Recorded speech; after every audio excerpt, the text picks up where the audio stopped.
Bonjour à toutes et tous et bienvenue dans les pions sur la table, bienvenue dans cette petite vidéo à propos de Alice is Missing. Alice is Missing qui est tout simplement le meilleur jeu du monde, voilà. Plus sérieusement, Alice is Missing, voilà, c'est un jeu narratif, c'est un jeu de communication. Ils mettent une enquête narrative immersive, alors pour le coup...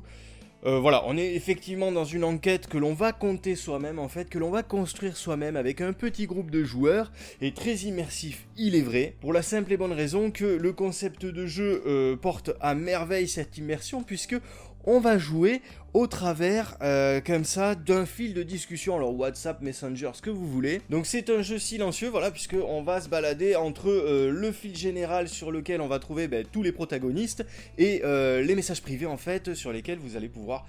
échanger des messages qui ne concernent pas l'ensemble du groupe, voilà, des messages et des petits secrets, des choses comme ça. C'est un jeu donc pour 3 à 5 joueurs à partir de 16 ans, c'est important parce que les thèmes abordés, on va le voir, on va reparler en long, en large et en travers des thèmes abordés, sont quand même, peuvent quand même, voilà... être choquants, voilà, peuvent tout à fait être inappropriés pour des mineurs, faut le savoir, et puis c'est pour des parties de 2 à 3 heures, alors ne vous fiez pas au timer que vous allez trouver sur YouTube qui dure 1h30, il y a une grosse préparation avant de démarrer le jeu, mais ça aussi on va y revenir. C'est un jeu qui se passe dans le milieu étudiant, dans une petite ville aux États-Unis, alors il me semble que c'est dans le nord de la Californie, voilà, donc... il y a eu une ambiance, je vous le cache pas, qui me plaît beaucoup, puisque c'est l'ambiance Life is Strange, à chaque fois Life is Strange ça se passe comme ça, en Oregon, dans ces états-là de la côte ouest, dans des petits villages, voilà. Et puis c'est un jeu, donc je le disais, silencieux, mais on va avoir une bande originale, en fait, qu'on va pouvoir faire défiler sur YouTube, tout simplement, avec un timer, voilà, et donc tout plein de musiques qui font largement penser à ce fameux univers Life is Strange. Bon, c'est pas les seuls points communs avec Life is Strange, hein. Il y a le côté étudiant, il y a le côté musique, il y a le côté petit village, mais il y a aussi tout le côté narration, immersion, émotion aussi qui va avec. Donc évidemment, moi je suis tombé absolument sous le charme, parce que je suis un grand fan de cette licence-là, hein, Life is Strange. Même au niveau des graphismes, vous voyez, hein, ça rappelle quand même ces jeux vidéo-là. Ça rappelle aussi les 13 Reasons Why, par exemple, parce que, à cause du thème abordé, hein, tout simplement, hein, là vous le voyez, le titre, hein, Alice is Missing, voilà, il y a eu un enlèvement, et donc... on va essayer de retrouver Alice, en fait, de retrouver le lieu où se situe Alice et de retrouver, en fait, le coupable, hein, la personne qui a amené Alice à disparaître. Donc ça va nous amener à tout un tas de révélations, voilà, dans le groupe de joueurs, dans le groupe des amis d'Alice, hein, tout simplement. Et donc, il y a un gros côté, 13 Reasons Why, c'est clair et net. Ça va être un jeu haut en couleur, haut en drama, alors... le jeu ne se compose pas uniquement de sa partie narrative comme ça sur le fil de chat. Vous allez avoir bien 1 heure de mise en place avant, en fait, pour vous mettre d'accord sur l'ensemble des personnages autour de la table, puisque vous êtes un groupe d'amis, donc il va falloir que vous tissiez des liens, en fait, entre vous, hein, voilà, vous allez avoir alors déjà une personnalité à construire pour votre personnage, l'exposer aux autres joueurs autour de la table, mais aussi vous allez devoir attribuer, en fait, des liens entre vous et un autre personnage autour de la table, ou 2 autres personnages autour de la table. Par exemple, moi je sais que tu caches un secret, et ce secret, voilà, il va falloir que je le révèle peut-être pendant la partie. Peut-être que vous allez devoir désigner un personnage que vous n'aimez pas autour de la table, voilà, et puis vous allez expliquer pourquoi, tout simplement, hein, puisque c'est un groupe d'amis, donc voilà, vous êtes censé savoir pourquoi vous vous détestez, hein. On va se mettre d'accord également, sur la personnalité d'Alice, hein, que l'on recherche. Alors, pour nous aider, on a, vous voyez, ici, alors ça c'est simplement, c'est très physique, hein, mais on a tout un tas, en fait, d'avis de disparition qu'on va pouvoir imprimer, alors qui ne sont pas contenus dans la boîte, ça c'est quand même dommage, voilà, de nous faire imprimer comme ça des papiers à côté. Bon, mais voilà, il y a plusieurs Alice différentes qui ont toutes 16-17 ans, hein, voilà, l'âge des personnages que vous jouez dans votre groupe. Hop, tout est à l'envers, bon, c'est pas grave, mais voilà, vous avez tout un tas de trucs, donc vous pouvez la piocher au hasard en début de partie. Voilà, nous c'était celle-ci, hein, pour cette première partie qu'on a testée là ce week-end, mais il y en a tout un tas d'autres. Là j'ai pas pris toutes les fiches, mais voilà, vous avez tout un tas d'Alice possibles, ce qui permet... alors, une rejouabilité, mais on en parlera un petit peu plus tard de la rejouabilité de ce jeu. Vous allez pouvoir aussi imprimer ici des fiches de notes dans lesquelles vous allez pouvoir écrire, en fait, les éléments de votre propre personnalité, ceux de la personnalité des autres personnes autour de la table, mais également eh bien on va se mettre d'accord tous ensemble sur les différents lieux qui sont importants pour Alice et qui sont situés dans ce petit village de Silent Falls. Alors on va avoir des lieux aussi divers et variés que voilà la boîte de nuit Let Dripping Dagger, voilà on va avoir ici la gare de Silent Falls, vous voyez hein, ces petites illustrations là qui sont tout à fait sympathiques, on va voir ici le phare, bon voilà, il y a 4, 5, 6 lieux là comme ça qu'il va falloir définir. Alors par exemple le phare, ben, qu'est-ce que c'est? Est-ce que le phare c'est l'endroit où Alice se recueillait, allait lire tout simplement parce que on a défini avant que Alice était un petit peu une lectrice assidue. Est-ce que c'est le lieu où elle allait courir, voilà, se dépenser? Est-ce que c'est le lieu tout simplement où elle se retrouvait avec ses amis? Avec nous en fait tout simplement. Est-ce que le Dripping Dagger, eh bien est-ce que c'est une boîte de nuit? Est-ce que c'est un bar de motards? Est-ce que c'est un petit pub à thé? Je n'en sais rien, voilà. On peut tout imaginer, essayer d'imaginer un petit peu le type de clientèle qui fréquente cet endroit là, etc., etc. On va avoir une grange isolée, enfin voilà, on peut délirer tous ensemble en fait autour eh bien, de cet univers de Silent Falls, et ça va nous permettre en fait de préparer tous les éléments de narration qu'on va retrouver ensuite. Et on va aussi se mettre d'accord eh bien, sur les différents personnages qui ont pu amener Alice à disparaître. Alors je dis amener Alice à disparaître parce que pour l'instant j'ai qu'une partie à mon actif, et donc dans ma partie en fait il y avait un kidnappeur, donc voilà, c'est plus que amener Alice à disparaître, c'est carrément un coupable. Mais comme je ne connais pas les autres fins disponibles, eh bien peut-être que voilà, peut-être qu'elle s'est enfuie pour des raisons romantiques tout simplement avec l'un des personnages. Donc voilà, je dis amener à disparaître parce que c'est peut-être pas forcément négatif, je n'en sais rien. Mais il va falloir qu'on se mette d'accord voilà, sur le mec populaire du lycée, sur la personne qui tyrannise Alice dans l'histoire, sur le professeur d'histoire. Et on va les décrire voilà, physiquement, moralement, qu'est-ce qu'ils auraient pu avoir à faire avec la disparition d'Alice. Et tout ça, ça va nous donner évidemment des munitions pour la suite. Et enfin on va aussi, et ça vous le direz pas, hein, définir le comportement de chacun des personnages. Typiquement vous allez peut-être être la personne voilà, qui va essayer de recouper toutes les informations, qui va poser des questions à tout le monde, etc. etc. Donc ça permet de renouveler le jeu, hein, voilà, vous avez un personnage, vous avez un comportement, des liens différents avec les autres personnes. Voilà, et puis rien que le fait en fait d'apporter des éléments différents de narration à chaque lieu, à chaque personnage coupable, permet également, bien entendu, de renouveler les parties. Une fois que tout ça sera bien installé, alors je vous dis ça va durer environ 1 heure, hein, voilà, faut tabler là-dessus. C'est vraiment pas une partie qui pour moi est compliquée, voilà, à appréhender parce que je trouve qu'on s'amuse bien justement à caler les différents personnages, à tisser comme ça les liens entre nous, ça fait vraiment partie du fun de ce titre. Mais voilà, il faut bien compter 1 heure, sachez-le, et une fois que vous aurez fait ça, eh bien vous allez enregistrer un message sur un dictaphone tout simplement, et ce sera le dernier message que vous avez laissé sur le répondeur d'Alice, voilà, tout simplement. Et donc à la fin, eh bien on écoutera en fait ces fameux messages, voilà, et ça rajoutera un petit peu à l'intensité dramatique du récit, puisque ben, on va peut-être savoir le secret que l'un ou l'autre cachait, puisque chaque personnage va avoir un secret qu'il va devoir révéler à au moins une des personnes voilà, présentes. Alors, pas forcément autour de la table, hein, on peut tout à fait s'isoler à travers dans d'autres pièces de la maison, etc., etc. On peut même jouer à distance. Il y a un petit module sur Roll20, mais je crois que c'est qu'en anglais, donc voilà, faut le savoir. Mais voilà, sachez que vous devez révéler un secret à au moins une personne en message privé. Vous pouvez aussi le faire en général si vous le souhaitez, il n'y a pas de souci. Mais ce que je voulais dire, c'est que tout le monde ne connaîtra pas forcément votre secret à la fin. Donc la seule façon de le savoir réellement, ben, ça va être d'écouter ces fameux messages dans lesquels ben, vous allez parler à Alice et peut-être très certainement voilà, révéler le secret qui vous liait à Alice, qui lie peut-être à sa disparition. Alors en jeu, après, c'est très simple. Puisque vous avez un timer accompagné d'une magnifique bande originale, faut vraiment le dire, vraiment en termes d'immersion. La dernière fois, vous vous rappelez, je me plaignais de l'usage du son dans Amelia Secret qui était vraiment pourri. Voilà, on n'utilisait pas assez le son pour mettre de l'ambiance, pour faire peur, etc. Là, pour le coup, si vous voulez, la bande originale joue énormément. Vraiment là-dessus, il faut saluer le travail. Alors, j'ai même pas vérifié si d'ailleurs la playlist était disponible sur Deezer. Je vais m'empresser de le faire juste après cette vidéo parce que honnêtement, elle vaut le coup, voilà. Alors tout simplement, au fur et à mesure que le timer va passer sur des chiffres ronds, là, dès qu'il va passer à 80 minutes, à 70 minutes, à 60 minutes, etc., dès qu'il va descendre, eh bien on va révéler des cartes. Et donc la personne qui va retourner sa carte, eh bien elle va avoir des éléments comme ça qui vont s'ajouter à la narration, qui vont dénouer petit à petit les fils de l'enquête. Par exemple, eh bien on va avoir, voilà, on va devoir piocher une carte personnage, et puis on va devoir expliquer que ce personnage, voilà, on est en train de regarder la télé, puis on va expliquer que ce personnage a disparu, voilà, en même temps qu'Alice, tout simplement. Et on va essayer de trouver une raison pour laquelle eh bien, ce personnage a pu disparaître. Donc évidemment, ça va lancer la discussion sur une certaine piste, ça va permettre peut-être de rebondir par rapport à tous les éléments narratifs qu'on a créés au préalable. On va tirer une carte dans laquelle on va constater que y a une personne qui publie du contenu étrange sur les réseaux sociaux par exemple, et puis donc pareil, ça va nous permettre un petit peu de discuter. Alors on va discuter donc sur le chat général, on va aussi discuter sur les chats privés,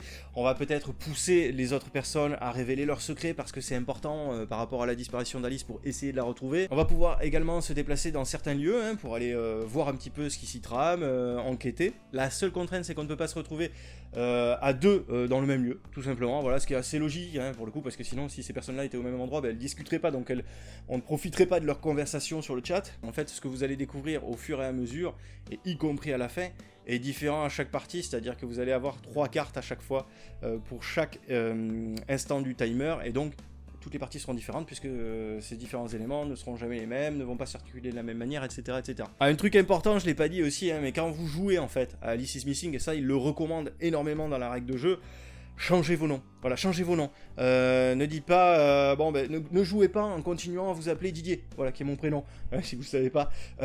Non, vraiment changez pour celui de Charlie Barnes, qui est le personnage que vous allez jouer, parce que là, en termes d'immersion, ça va en rajouter énormément. J'ai envie de dire, limite, allez chercher même une photo sur Google Images de l'image que vous faites de Charlie Barnes, de manière à accroître encore un petit peu cette fameuse immersion. Alors par contre, une fois que vous avez fini le jeu, n'oubliez pas de changer vos contacts également. Ma femme a reçu un appel de Charlie Barnes, voilà, l'autre jour, et du coup elle errait dans une dimension parallèle où elle était encore en train de chercher Alice, voilà. Elle a été un peu surprise en fait de cet appel, elle se demandait qui c'était. Allô, c'est qui? Voilà, et donc au fur et à mesure du timer, en fait, les éléments vont vraiment s'accélérer parce que les cartes se rapprochent vers la fin, et voilà, on a après des révélations un petit peu toutes les 5 minutes. C'est du coup un rythme qui est pas toujours facile à suivre. Je vous le dis, alors moi à un moment donné, j'ai commencé à me dire, je commençais à être sur des discussions en MP, je commençais à être aussi sur des discussions sur le général, j'avais beaucoup de mal à suivre, il a fallu qu'à un moment donné, hop, je me recentre, je me dis, attends, il y a plein de messages à rattraper, donc je rattrapais les réponses, je faisais les réponses les unes après les autres et tout ça. C'est pas forcément évident, voilà, si vous avez besoin de réfléchir notamment à ce que vous allez écrire, etc. Nous on était 4 lors de la première partie, voilà, et j'ai un pote en fait qui s'appelle Adrien et que je salue parce que je sais qu'il regardait les vidéos. C'est un gars en fait qui est très peu familier notamment des jeux de communication, qui a assez de mal avec ce style-là, c'est-à-dire inventer des trucs, jouer des personnages, etc. Notamment les Murder Party, c'est absolument pas pour lui. Et là pour le coup, on s'est dit justement, ça va lui permettre en fait d'aborder un jeu narratif, un jeu de communication de manière plus simple, parce que il n'y avait pas besoin de jouer un personnage en physique, il n'y avait pas besoin de parler, etc. Mais c'est pas forcément beaucoup plus facile non plus, parce que même si c'est à l'écrit, vous jouez quand même justement un personnage, vous devez vous mettre dans la peau de quelqu'un d'autre, d'accord? Et pour le coup, comme il a un peu de difficulté justement à se projeter dans la peau d'un autre personnage et à inventer des trucs autour de ce nouveau personnage-là, et bien le fait qu'il y ait énormément comme ça de textes qui défilent et tout, que la conversation soit assez, pour le coup, dynamique, et bien au bout d'un moment, en fait, il est perdu, au bout d'un moment, en fait, il a décroché et on l'entendait plus, en fait, on le parlait plus. Moi, j'ai cru qu'il était mort, en fait, dans le jeu, tout simplement. Après, c'est parce que, aussi, il fait partie de ces personnes qui cherchent absolument une cohérence de bout en bout dans le récit, vraiment une logique absolue dans le récit. Alors, il faut qu'il y ait de la cohérence dans ce type de jeu, on est bien d'accord, il faut pas partir dans tous les sens. Mais quand c'est ta première partie, que tu sais pas trop ce que tu as le droit de faire techniquement, et quand en plus tu te prends la tête vraiment pour construire un récit qui soit logique de bout en bout, c'est-à-dire qu'à un moment donné tu te dis, il faut absolument pas que je dise ça parce que si derrière il se passe ça, et ben du coup ça sera plus cohérent avec le reste. Moi je pense que ça il faut pas se prendre la tête avec, tu peux toujours rebondir, c'est-à-dire que ça arrive de dire des conneries, voilà, c'est des ados qui parlent, donc peut-être que on peut rebondir en disant, ouais attends, j'étais complètement à l'ouest, je raconte n'importe quoi, enfin voilà, désolé je suis un peu défoncé de la cuite d'hier, en fait voilà, on peut tout à fait rebondir scénaristiquement, il n'y a aucun souci. Sinon, Alice is Missing, voilà, pour la vie très personnelle, c'est excellent, franchement c'est un pur jeu, c'est Quand je vous dis c'est le meilleur jeu du monde, bien sûr que j'exagère, hein, mais c'est quand même un excellent jeu. Ça, c'est un truc, il faut absolument que vous ayez testé là, hein, au même titre qu'il vous faut absolument tester les Murder Party, le GN, ce genre de trucs là, tous ces jeux ultra immersifs. Moi, je trouve qu'on tient là quand même un titre assez exceptionnel. Alors, j'ai vu d'ailleurs que c'est tellement exceptionnel, je crois que ça fait 2 ans qu'il est sorti aux États-Unis d'Amérique. Et il est prévu, visiblement, qu'il y ait un film, voilà, basé sur Alice is Missing. Donc, c'est pas rien. Alors, on verra ce que ça vaut. Voilà, je ne m'avance pas là-dessus, hein, bien entendu. Je ne sais même pas qui est à la réelle ni rien. Mais tout simplement, ça signifie que voilà, c'est un jeu qui a inspiré les gens, en tout cas, à créer une œuvre derrière. Et c'est vrai que quand on relit, moi je me suis amusé à relire un petit peu le fil de discussion comme ça qu'on a échangé lors de la première partie, mais c'est juste fantastique en fait, c'est trépidant. Voilà, alors je pense que le film ressemblera très certainement à un computer screen movie, vous savez, dans le style de Searching. C'est quoi, c'est Megan is Missing d'ailleurs. Ça ressemble un peu, non? C'est pas Megan is Missing, le fameux film un peu glauque là. Il y avait aussi Unfriended, The Host également. Enfin bon, voilà. Si vous vous intéressez un petit peu au cinéma, thriller, horreur, vous voyez un petit peu de quoi je parle. C'est des films qui sont extrêmement. Alors, je dis pas qu'ils sont tous des pépites, hein, voilà, mais en tout cas, le style, moi, je le trouve extrêmement intéressant parce qu'en termes d'immersion, c'est assez parfait comme truc. Voilà, mais vraiment, en termes d'émotion, moi j'étais à fond dedans. Alors déjà, moi j'ai une capacité, si vous voulez, à me mettre en retrait et à jouer mon personnage. Mais là, ça va tellement vite, c'est tellement dynamique, il y a tellement de choses qui se passent. Et puis les thèmes abordés sont tellement intenses en termes d'émotion que c'est extrêmement efficace. Donc moi, c'est un jeu que je recommande, mais plus que chaudement. C'est vraiment, pour moi, on est au-delà du jeu, si vous voulez, comme dans les Murder Party, comme dans les jeux vidéo narratifs. Pour moi, on est plus dans de l'expérience sensorielle, dans limite une œuvre d'art, même si, bon, c'est pas tout à fait ça, parce que c'est nous qui construisons mais disons que c'est une œuvre d'art participative. Voilà, on va dire ça comme ça. Parce que c'est nous qui construisons ça. Alors on l'avait déjà, si vous voulez, avec Il était une fois, avec ce type de jeu là, avec oui honorable parrain ou oui Seigneur des Ténèbres, ce genre de choses là. Mais là là on a passé un cap. Je vous dis, avec la musique, avec les thèmes abordés, avec la manière de préparer le truc, avec le média comme ça, chat numérique, etc. Alors je pense qu'il y a beaucoup de gens qui vont se dire c'est pas pour moi. C'est pas pour moi parce qu'on joue comme ça. C'est un jeu de société dans lequel on se regarde pas et tout, mais sachez bien que déjà il y a cette fameuse phase d'1 heure, je vous dis, vous allez vous éclater à construire comme ça la narration ensemble. Et ensuite, l'outil que vous allez utiliser, le fait que vous n'allez pas vous regarder pendant 1h30, c'est ça justement qui fait que c'est incroyable, parce que vous vous projetez comme ça dans une autre réalité, tout simplement, hein, parce que si vous vous regardiez pendant que vous parliez, comme dans une murder, on va dire, de salon, eh bien, il est bien évident que vous continuez quelque part à voir un petit peu le personnage réel derrière le costume, d'accord? Là, le fait d'être coupé, en fait, des personnes autour de la table, accroît vraiment l'immersion, la sensation d'immersion dans cette réalité-là. Donc moi, je trouve ça excellent, vraiment, faites-le, refaites-le. Enfin, c'est une expérience obligatoire. Alors après, oui, il fallait que je vous parle d'un truc. On a genre, je crois, en début de règle, mais 14 pages, je crois, pour vous prévenir qu'attention, ça peut être un jeu un petit peu, voilà, qui va vous bousculer, qui va vous mettre mal à l'aise, etc. Parce qu'il y a des thèmes abordés qui peuvent être sensibles, qui peuvent être... Oui, il faut prévenir tout le monde qu'on peut être chahuté. Alors, c'est ce qu'on fait déjà. Dans les séries, dans les films, notamment sur Netflix, vous le voyez, vous avez en haut, bon ben voilà, on va aborder le thème du suicide, du viol, de ce que vous voulez. Enfin voilà, il y a des thèmes qui sont compliqués, voilà, qui peuvent heurter le public. Ça, moi, je peux le concevoir, il n'y a pas de souci. Hein. Mais ça sert à rien d'en faire des caisses, quoi. Là, on vous dit carrément, même de citer les thèmes que les joueurs ne veulent pas aborder dès le début de la partie. Mais t'as vu le jeu que c'est, je veux dire, c'est une histoire d'enlèvement. Donc qu'est-ce que tu crois qu'on va pouvoir expliquer, narrer, en fait, sur cette base-là? Enfin, c'est pas forcément d'enlèvement d'ailleurs, c'est de disparition. Voilà, de disparition. Alors bien sûr que tu peux toujours faire finir les disparitions de la plus belle des manières, mais déjà t'as des fins qui sont négatives. Si vous voulez pas parler de drogue, dans un jeu avec des adolescents, sur un campus américain, je suis désolé de vous dire que ça devient compliqué, quoi. Si vous voulez pas parler d'alcool, ça devient compliqué, quoi. Et je suis pas voilà, actuellement, je suis pas le fan numéro 1 de l'alcool, quoi. Mais c'est compliqué, quoi, les gars.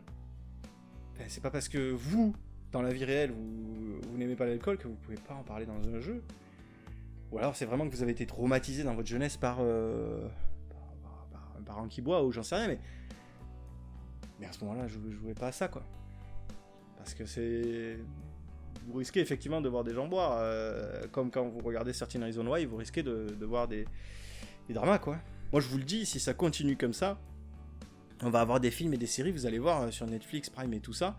Alors déjà que c'est pas terrible en termes de qualité, mais alors on va avoir des trucs où on va nous demander en fait à l'avance les scènes qu'on veut voir et qu'on veut pas voir en fait dans l'œuvre. Moi j'en suis persuadé de ça. Donc voilà, dans le silence se cache la vérité. Je trouve que la promesse est vraiment fantastique. Je trouve le concept de jeu génial. Je vous dis, la manière d'aborder les choses, les éléments de jeu, la musique, tout à l'intérieur me plaît. C'est vraiment un jeu qui va vous procurer des émotions intenses, immenses. Ne boudez pas votre plaisir, ne vous arrêtez pas au ah ben c'est un jeu de société et on va pas se regarder, ça va être en silence. Non, parce que ça, vous allez voir, vraiment vous allez aimer. Alors, moi j'ai vraiment été véritablement conquis. Sur les 4 personnes qui ont joué ce soir-là, c'était plus mitigé, dans le sens où il y avait une autre personne qui était, je pense aussi absolument conquis, mais qui a un peu le même état d'esprit que moi, c'est-à-dire à fond dans le délire, immersion, création de personnages, etc. Mon pote dont je vous parlais, à mon avis, lui était beaucoup moins conquis parce que c'est hors nature en fait. Mais des gens comme ça, vous en avez pas 150 000, hein, je veux dire, ça c'est pas non plus, surtout parmi ceux qui aiment les jeux de société et tout ça. C'est pas non plus monnaie courante si tu veux. Lui il est vraiment à un niveau assez avancé dans justement la difficulté comme ça à se représenter un personnage différent de son être IRL, etc. Et puis donc ma femme a été un peu mitigée, c'est-à-dire qu'elle a bien aimé l'expérience. Je suis pas sûr qu'elle la réitère parce que c'est une expérience un petit peu, voilà, comme je vous disais, qui va peut-être vous secouer un peu, qui est un peu particulière parce que voilà, on est un petit peu chacun dans son coin, qui demande quand même une bonne préparation avant, donc il faut quand même avoir 3 heures devant soi. Donc voilà, elle a aimé l'expérience, mais je suis pas sûr qu'elle y revienne. Puis à la première partie, comme je vous disais, je pense qu'il y a des moments, elle comme mon pote d'ailleurs qui avait un petit peu de mal, où tu te dis, mais attends, qu'est-ce que je peux faire exactement, vraiment là, par rapport à cette carte, par rapport à ce qu'on me dit, par rapport aux éléments qu'on m'apporte, jusqu'où est-ce que je peux vraiment inventer des choses en fait, pour ne pas aller trop loin dans le jeu, etc. Et ça, je pense que faut pas trop se prendre la tête en fait. Je pense que voilà, tu le verras plus tard si t'es allé trop loin. Et t'improvises, et on répare les petits trucs avec des morceaux de scotch, et il n'y a aucun souci. Bon voilà, moi en tout cas je vous recommande chaudement Alice is Missing. C'est vraiment incroyable, c'est vraiment une expérience à vivre. En attendant de nous retrouver pour une prochaine vidéo, je vous dis à très bientôt, et n'oubliez pas entre temps de mettre les pions sur la table.